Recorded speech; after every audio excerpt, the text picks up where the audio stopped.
The Galactic Council of Unified Species, or GCUS for short, had been around for over 10 millennia. It was a sprawling bureaucracy of diplomats, scientists, and bureaucrats from hundreds of species, all working together to maintain peace, prosperity, and most importantly, order in the galaxy. And for 10,000 years, they had done a pretty good job. Wars were rare, trade flourished, and everyone followed the rules. Especially the rule. The one rule that was etched into the very foundation of the GCUS Charter, the rule that every species learned the moment they achieved interstellar travel, the rule that was repeated like a mantra in every corner of the galaxy. Do not wake the humans. It wasn't that the humans were dangerous. Well, not overtly dangerous. They were just unpredictable. And when you're dealing with a galaxy full of species that value logic, order, and predictability above all else, unpredictability is the ultimate sin. The humans had been put into stasis millennia ago, after a series of incidents. The details were classified, of course, but rumors persisted. Stories of humans hacking into alien systems for fun, of them outsmarting entire fleets with nothing but a clever ruse, of them somehow turning a diplomatic negotiation into a dance-off. The GCUS had decided it was safer to just put them to sleep and hope they stayed that way. And for 10,000 years they did. Until today. "This is a disaster," hissed Zorblax, the High Chancellor of the GCUS. His gelatinous body quivered with anxiety, his tentacles flailing in distress. "A catastrophe! How could this happen?" "It was an accident," squeaked Glix, the junior engineer responsible for the mess. Glix was a small, furry creature from the planet Zorlax 7, and right now, he looked like he wanted to crawl into a hole and never come out. "I was just trying to recalibrate the stasis field generator, and I must have, bumped the wrong button." "You bumped the wrong button?" Zorblax's voice rose to a shrill pitch. "You woke up an entire species because you bumped the wrong button?" "In my defense," Glix muttered, "the buttons were really close together." Zorblax groaned, his gelatinous form slumping in defeat.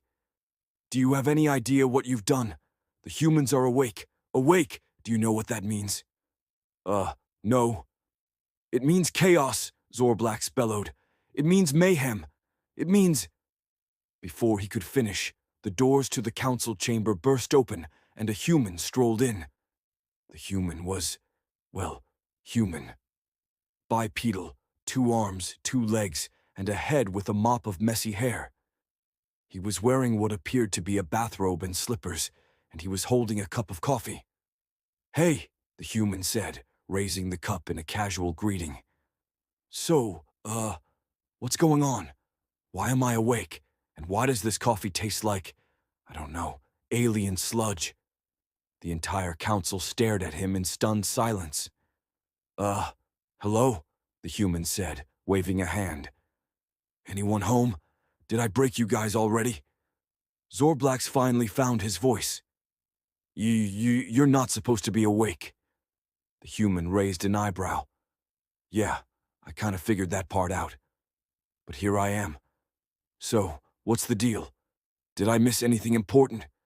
Like, did we finally get flying cars? Or, I don't know, did someone invent a pizza that doesn't give you heartburn?" Zorblax blinked. "Flying cars?" "Never mind," the human said, taking a sip of his coffee and grimacing. "Yep, still tastes like alien sludge. So what's the plan here? Am I the only one awake, or did you guys wake up the whole gang?" "Just you," Glix squeaked. "For now." The human nodded. Cool. So, what's the protocol here? Do I get a welcome basket, a tour of the galaxy, a map to the nearest Starbucks?" "There is no protocol," Zorblax wailed. "This was never supposed to happen." The human shrugged. "Well, you guys better figure something out, because I'm not going back to sleep. Do you have any idea how boring stasis is?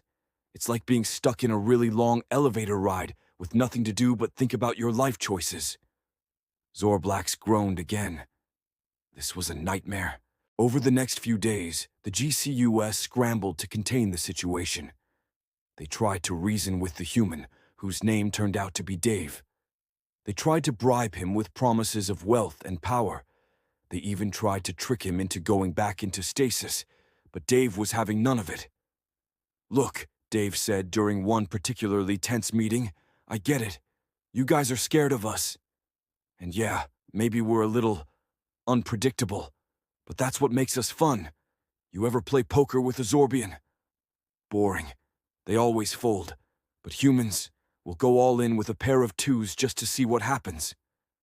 "That's exactly what we're afraid of," Zorblax cried. Dave grinned. "Relax, big guy.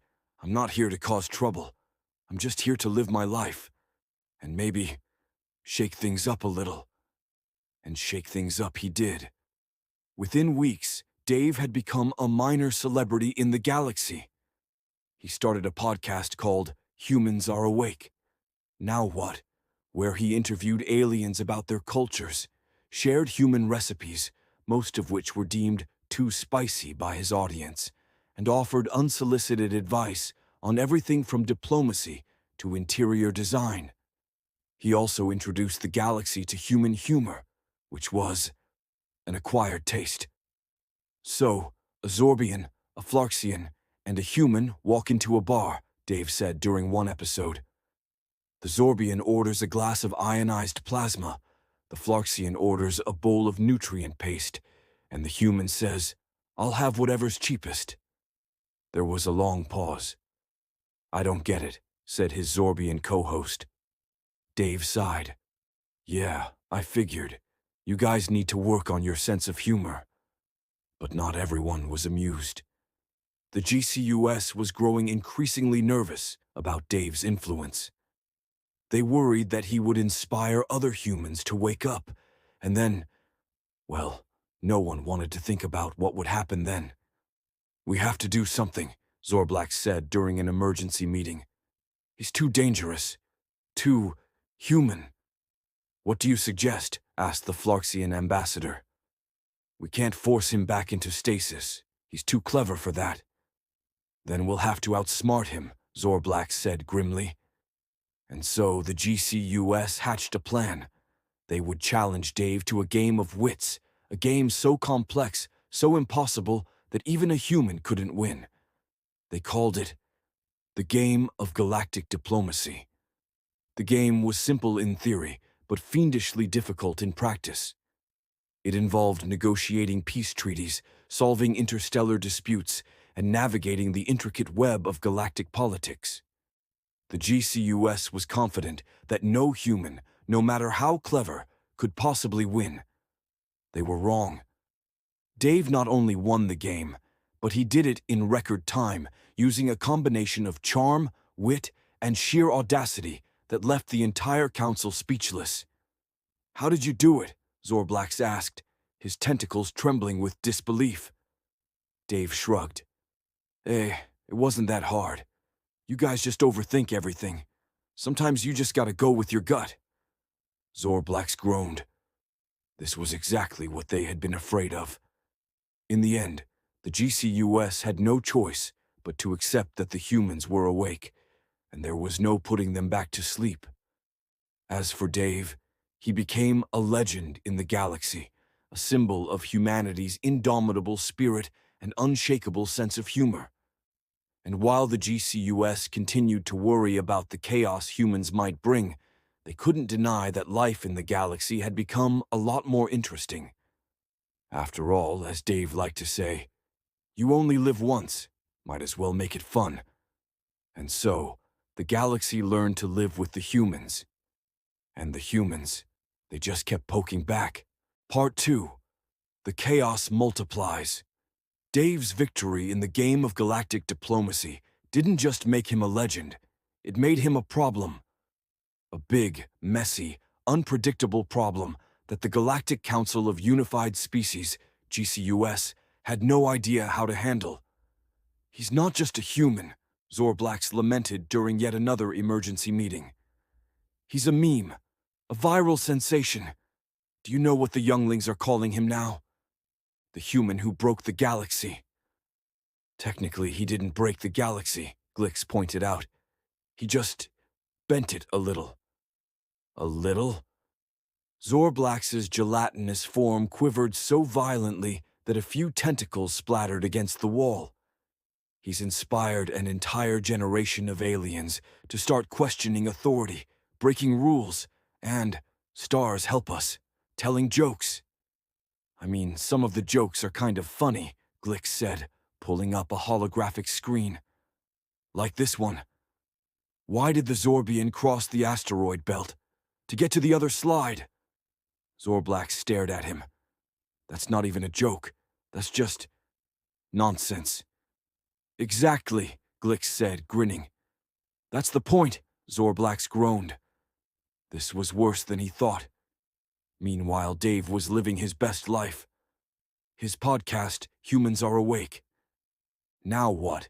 Had become the most popular show in the galaxy, with billions of listeners tuning in to hear his irreverent take on everything from alien politics to the best way to cook a Flarxian slug.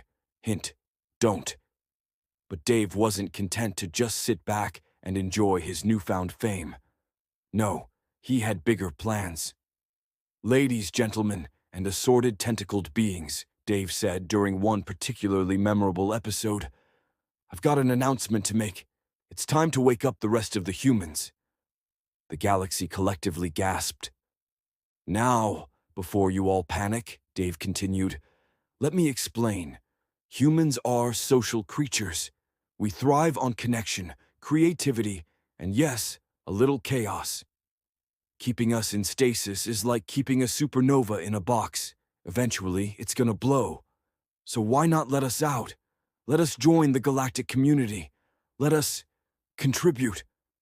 The response was immediate and overwhelming.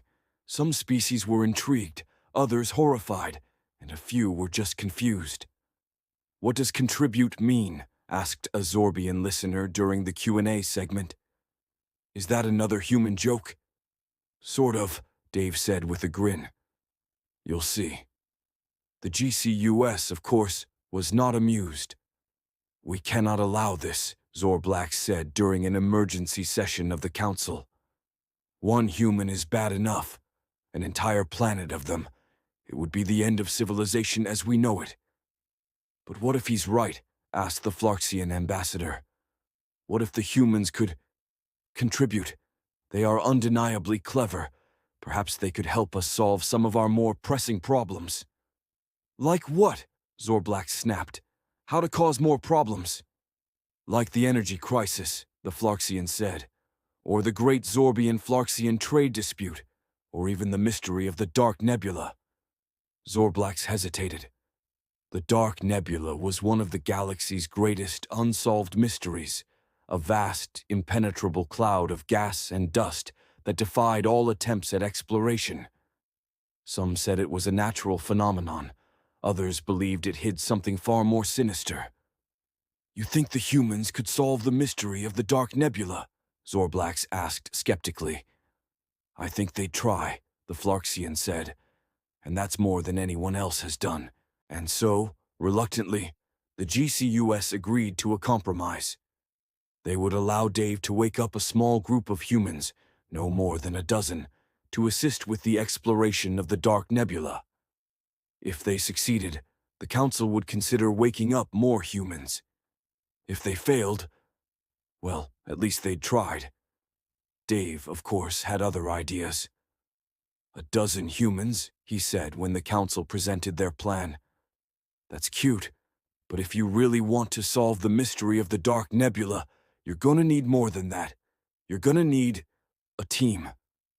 A team? Zorblax asked warily. Yeah, Dave said, grinning. A team of humans, and not just any humans. The best of the best, the smartest, bravest, and most ridiculously overqualified humans in the galaxy. And where exactly do you propose we find these humans? Zorblax asked. Dave's grin widened. Oh, I've got a list. The team Dave assembled was, in a word, extraordinary. There was Dr. Elena Ramirez, a brilliant astrophysicist who had once calculated the trajectory of a rogue comet using nothing but a napkin and a pen. There was Captain Marcus Ace Carter, a former fighter pilot who had more confirmed kills than the entire Zorbian fleet.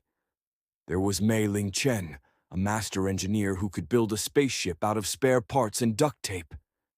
And then there was Dave, Zorblack said, staring at the holographic profile of the final team member. Who is this? That's Steve, Dave said. Steve? Yeah, he's he's Steve. What does that mean? It means he's Steve, Dave said, as if that explained everything. Zorblack sighed. This was going to be a disaster. The mission to the Dark Nebula began with a bang, literally. The human ship, which they had christened the Poking Stick, was unlike anything the galaxy had ever seen. It was fast, sleek, and equipped with enough gadgets and gizmos to make a Zorbian engineer weep with envy. This is amazing, Glick said as he toured the ship. How did you build this so quickly? Hey, we had some help, Dave said, shrugging. Help from who? From Steve. Glix blinked. What does Steve do, exactly? He's Steve. Glix decided not to ask any more questions. As the Poking Stick approached the Dark Nebula, the tension on board was palpable. Even the humans, with their notorious lack of fear, seemed a little on edge.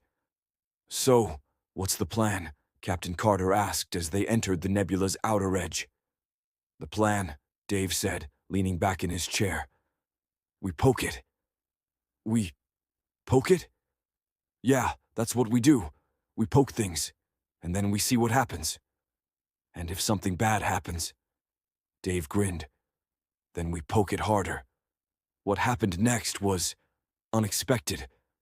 As the Poking Stick ventured deeper into the nebula, they encountered a series of strange phenomena, gravitational anomalies, temporal distortions, and something that looked suspiciously like a giant space squid. That's not a squid, Dr. Ramirez said, studying the readings. It's some kind of energy-based life form. Cool, Dave said. Let's poke it. Dave, no! Dave, yes! Before anyone could stop him, Dave activated the ship's experimental poke beam, a device Steve had invented specifically for this mission. The beam hit the energy-based life form, and for a moment, nothing happened. Then everything happened. The nebula began to collapse, the energy-based life form started to glow, and a massive portal opened in the center of the nebula. Guys, Steve said, staring at the portal. I think we broke it. Broke what? Dave asked. The universe. To be continued,